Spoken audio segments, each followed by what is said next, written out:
Drug সরবরাহ করতে এসে শ্রীভূমি পুলিশের জালে এক পাচারকারী। শ্রীভূমি শহরের শম্ভুসাগর পার্কের কাছ থেকে তাকে গ্রেফতার করে পুলিশ।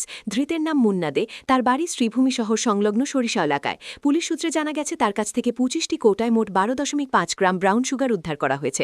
ঘটনা তদন্ত শুরু করেছে শ্রীভূমি পুলিশ। কি পাইছে দেওয়ার পর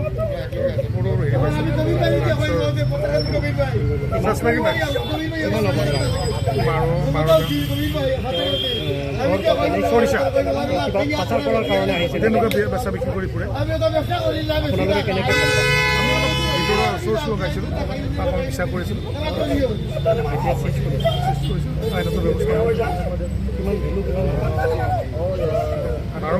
গ্ৰাম নামটা বাজি নামটা